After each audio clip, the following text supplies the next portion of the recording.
Hi friends, welcome back to my channel. ನಾನು ಮಾಡ್ತಾ ಇರ್ತಕ್ಕಂಥ ಇಂದಿನ ರೆಸಿಪಿ ಬೇಳೆ, ಹೆಸರುಬೇಳೆ ಮತ್ತು ತೊಗರಿಬೇಳೆನ ಉಪಯೋಗಿಸ್ಕೊಂಡು ಒಂದು ಸಿಂಪಲ್ಲಾಗಿ ದಿಢೀರ್ ಅಂತ ಮಾಡ್ಕೊಳ್ಳೋಂಥ ರಸನ ಮಾಡೋಣ. ಇದು ಬ್ಯಾಚುಲರ್ ಸ್ಪೆಷಲು ಮತ್ತು ಮಕ್ಕಳು ಹಾಸ್ಟೆಲಲ್ಲಿ ಇರೋವಂಥ ಮಕ್ಕಳು ದಿಢೀರಾಗಿ ಮಾಡ್ಕೋಬೋದು.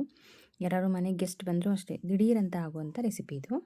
ನೋಡಿ, ಫಸ್ಟ್ ಇಲ್ಲಿ ಒಂದು ಕುಕ್ಕರ್ಗೆ ನೀರನ್ನ ಇಟ್ಕೊಂಡು ನೀರು ಬಿಸಿ ಆಗಲಿ. ಈಗ ಅರ್ಧ ಕಪ್ಪಷ್ಟು ತೊಗರಿಬೇಳೆ, ಸ್ವಲ್ಪ ಕಾಲು ಭಾಗದಷ್ಟು ಹೆಸರುಬೇಳೆನ ಹಾಕ್ಕೊಂಡಿಲ್ಲಿ ತೊಳ್ಕೊಂಡು ಹಾಕ್ಕೊಂಡಿದ್ದೀನಿ. ಹಾಗೆ 3-4 ಟೊಮೊಟೊನ ಹಾಕ್ತಾಯಿದ್ದೀನಿ ಕಟ್ ಮಾಡಿ. ಹಾಗೆ ಒಂದು 4-5 ಎಸಲಷ್ಟು ಬೆಳ್ಳುಳ್ಳಿ, ಒಂದು 6-7 ಹಸಿಮೆಣ್ಸಿನ್ಕಾಯಿ. ಇಲ್ಲಿ ಹಸಿಮೆಣ್ಸಿನ್ಕಾಯಿ ಬೇಡ ಅನ್ನೋರು ಒಣಗಿದ ಮೆಣ್ಸಿನ್ಕಾಯಿ ಸಹ ಹಾಕ್ಕೋಬೋದು. ಹಾಗೆ ಸ್ವಲ್ಪ ಅರಿಶಿನ. ಇಲ್ಲಿ ಸ್ವಲ್ಪ ಬೇಯಕ್ಕೆ ಆಯಿಲ್ನ ಹಾಕ್ಕೊಂಡು 2-3 ವಿಷಲ್ ನೋಡಿ ಕೂಗಿಸ್ಕೊಳ್ರಿ. ಕೂಗಿಸ್ಕೊಂಡು ನೀರನ್ನ ಇದು ಮಾಡಿಕೊಂಡು ಬೇಳೆ ಸ್ಮ್ಯಾಶ್ ಮಾಡ್ಕೋಬೇಕು ಅನ್ನೋರು ಪೂರ್ತಿಯಾಗಿ ಸ್ಮ್ಯಾಶ್ ಮಾಡ್ಕೋಬೋದು. ಬೇಡ ಅನ್ನೋರು ಟೊಮೊಟೊ ಮತ್ತು ಹಸಿಮೆಣ್ಸಿನ್ಕಾಯಿ ಬೆಳ್ಳುಳ್ಳಿ ಹಾಕಿದ್ದೀವಲ್ಲ ಅದನ್ನು ಮಾತ್ರ ತೆಕ್ಕೊಂಡು ಸ್ಮ್ಯಾಶ್ ಮಾಡ್ಕೊಳ್ಳೋಣ. ನಾನಿಲ್ಲಿ ಬೇಳೆ ಎಲ್ಲ ಪೂರ್ತಿ ಸ್ಮ್ಯಾಶ್ ಮಾಡಲ್ಲ. ನೋಡಿ, ಮೆಣಸಿನ್ಕಾಯಿ, ಟೊಮೊಟೊ, ಬೆಳ್ಳುಳ್ಳಿ ಅನ್ನೋದನ್ನ ಮಾತ್ರ ತೆಕ್ಕೊಂಡು ಸ್ಮ್ಯಾಶ್ ಮಾಡ್ಕೊಳ್ಳೋಣ. ಹಾಗೆ ಇಲ್ಲಿ ಒಂದು ಸಣ್ಣ ನಿಂಬೆಹಣ್ಣು ಗಾತ್ರದಷ್ಟು ಹುಣಸೆಹಣ್ಣು ನೆನೆಸ್ಕೊಳ್ಳೋಣ. ಹಾಗೆ ಇಲ್ಲಿ ಒಂದು ಪ್ಯಾನ್ ಇಟ್ಕೊಂಡು ಒಂದು ಅರ್ಧ ಸ್ಪೂನಷ್ಟು ಮೆಣಸು, 1 ಸ್ಪೂನಷ್ಟು ಜೀರಿಗೆನ ಹಾಕ್ಕೊಳ್ಳೋಣ. ಸ್ವಲ್ಪ ಬಿಸಿ ಮಾಡ್ಕೊಂಡು ಅವನ್ನ ಪುಡಿ ಮಾಡ್ಕೊಳ್ಳೋಣ.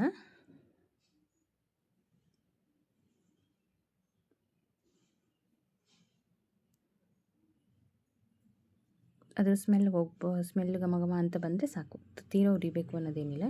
ಹೀಗೆಲ್ಲ ಆಗಿ ಒಂದು ಪಾತ್ರೆ ಇಟ್ಕೊಂಡು ಒಂದು ಅರ್ಧ ಸ್ಪೂನಷ್ಟು ಸಾಸಿವೆನ ಹಾಕಿದ್ದೀನಿ. ಸಾಸಿವೆ ಸಿಡಿದ ಮೇಲೆ ಒಂದು 2 ಸ್ಪೂನಷ್ಟು ಎಣ್ಣೆನ ಹಾಕ್ತಾಯಿದ್ದೀನಿ. ಪೂರ್ತಿ ಎಣ್ಣೆಲಿ ಬೇಕಾದ್ರೆ ಮಾಡ್ಕೋಬೋದು, ಇಲ್ಲ ಹಾಗೆ 1 ಸ್ಪೂನಷ್ಟು ತುಪ್ಪನ ಸೇರಿಸ್ತಾ ಇದ್ದೀನಿ. ಇಲ್ಲಿ ಎಣ್ಣೆ ಬೇಡ ಅನ್ನೋರು ಬರೀ ತುಪ್ಪದಲ್ಲೇ ಮಾಡ್ಕೋಬೋದು, ತುಪ್ಪ ಬೇಡ ಅನ್ನೋರು ಬರೀ ಎಣ್ಣೆಲಿ ಬೇಕಾದ್ರೆ ಮಾಡ್ಕೋಬೋದು.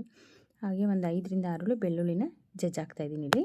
ಹಾಗೆ ಇಲ್ಲಿ ಒಂದು 3-4 ಬ್ಯಾಡಗಿ ಮೆಣಸಿನ್ಕಾಯಿನ ಕಟ್ ಮಾಡಿ ಹಾಕ್ತಾಯಿದ್ದೀನಿ. ಹಾಗೆ 1-2 ಕಡ್ಡಿಯಷ್ಟು ಕರಿಬೇವಿನ ಸೊಪ್ಪು, ಒಂದು 1/4 ಸ್ಪೂನಷ್ಟು ಜೀರಿಗೆ,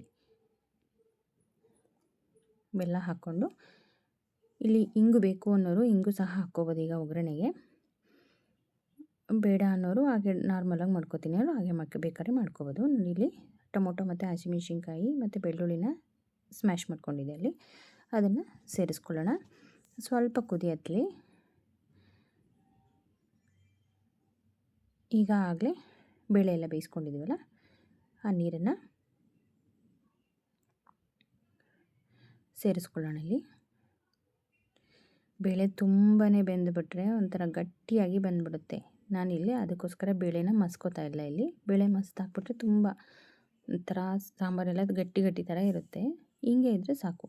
ಬೇಕು ಅನ್ನೋರು ಬೇಳೆ ಬೇಕಾದ್ರೆ ಮಸ್ಕೊಳ್ಳಿ. ನೋಡಿ, ಈಗ ರುಚಿಗೆ ತಕ್ಕಷ್ಟು ಉಪ್ಪನ್ನು ಹಾಕ್ಕೊಳ್ಳಿ. ಈಗ ಅದು ಸ್ವಲ್ಪ ಹೊತ್ತು ಚೆನ್ನಾಗಿ ಕುದೀಲಿ. ಅಷ್ಟರಲ್ಲಿ ಜೀರಿಗೆ ಮೆಣಸು ಪೌಡ್ರ್ ಮಾಡ್ಕೊಳ್ಳೋಣ. ಕುದೀತಾ ಇರಲಿ ಅದು. ಹಾಗೆ ಹುಣಸೆಹಣ್ಣು ರಸನ ರೆಡಿ ಮಾಡ್ಕೊಳ್ಳೋಣ. ನೋಡಿ, ಹುಣಸೆಹಣ್ಣು ರಸನ ಹಾಕಿದ್ದೀನಿ. ಈಗ ಈ ಹುಣಸೆಹಣ್ಣು ರಸ ಎಲ್ಲ ಹಾಕಿದ್ಮೇಲೆ ಜಾಸ್ತಿ ಹೊತ್ತು ಕುದಿಸ್ಬೇಕು ಅನ್ನೋ ಅವಶ್ಯಕತೆ ಇಲ್ಲ, ಆವಾಗ ಸಾಂಬಾರು ಒಂಥರ ಆಗಿಬಿಡುತ್ತೆ. ಈಗ ಜೀರಿಗೆ ಮೆಣಸು ಪೌಡರ್ನ ಹಾಕ್ಕೊಂಡು ಲಾಸ್ಟಲ್ಲಿ ಕೊತ್ತಂಬರಿ ಸೊಪ್ಪನ್ನ ಉದುರಿಸ್ಕೊಂಡ್ರೆ ಕಟ್ ಮಾಡಿ ದಿಢೀರ್ ಅಂತ ಮಾಡ್ಕೊಳ್ಳೋವಂಥ ಬೇಳೆ ರಸಮ್ ಅಂತ ಬೇಕಾದ್ರೆ ಮಾಡ್ಕೋಬೋದು. ಮಕ್ಕಳಿಗೆ, ಹಾಸ್ಟೆಲ್ ಮಕ್ಕಳಿಗೆಲ್ಲ ಸಾಂಬಾರು ಅಂತ ಬೇಕಾದ್ರೆ ಆಗುತ್ತೆ. ಇದು ಎಷ್ಟು ಬೇಗ ಆಗೋಗುತ್ತೆ ಫ್ರೆಂಡ್ಸ್. ಯಾರು ನನ್ನ ಚಾನಲ್ನ ಫಸ್ಟ್ ಟೈಮ್ ನೋಡ್ತಾ ಇದ್ದೀರೋ ಪ್ಲೀಸ್ ಫ್ಯಾಮಿಲಿ ಫ್ರೆಂಡ್ಸ್ ಜೊತೆ ಶೇರ್ ಮಾಡಿ, ಹಾಗೆ ಲೈಕ್ ಮಾಡಿ. ಏನೇ ಮಿಸ್ಟೇಕ್ಸ್ ಇದ್ದರೂ ಕಮೆಂಟ್ ಬಾಕ್ಸಲ್ಲಿ ತಿಳಿಸಿ. Thank you. ಈ ರೆಸಿಪಿನ ಟ್ರೈ ಮಾಡಿ ಹೇಗಿತ್ತು ಅಂತ ಕಮೆಂಟ್ ಮಾಡಿ. Thank you friends.